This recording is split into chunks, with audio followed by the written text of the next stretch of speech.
Hoş geldiniz. Kızım küpelerini getirmiş. Söyle kızım. Buyurun. Gazze'deki kardeşlerime Başlıyorum. bağışlıyorum. Çocuklar ölmesin, kahrolsun İsrail. Allah kabul etsin. Allah senden de razı olsun.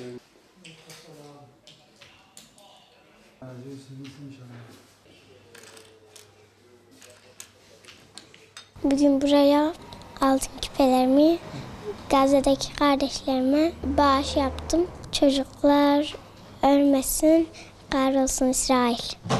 Kızım bu televizyonda bu Gazze'deki katliamı, yıkımı gördükten sonra kendi altın küpelerini Gazze'deki kardeşlerine bağışlamak istedi. Biz de Umut Kervanı aracılığıyla Gazze'ye gönderdik.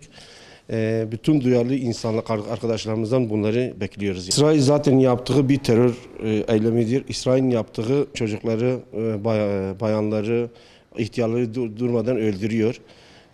Buna bütün dünya ses çıkartmamız lazım ve buna karşı durmamız lazım. Terörist İsrail'in Gazze'de uyguladığı soykırımdan dolayı binlerce insan orada şehit oldu ya da yaralandı. Onun akabinde hastaneler, camiler, okullar yıkıldı. Bunu gören vatandaşlarımız küçük büyük demeden herkes bize bağışta bulundu. Bugün de 7 yaşındaki Esma Nur kardeşimiz ekranda gördükleri karşısında etkilenerek kulağındaki altın küpesini Gazze'ye ulaştırılmak üzere bize bağışladı. Böyle bilinçli çocukları gördüğümüzde gelecek için umutlanıyoruz inşallah. İnşallah İslam coğrafyası ve Gazze için kurtuluş olacaktır.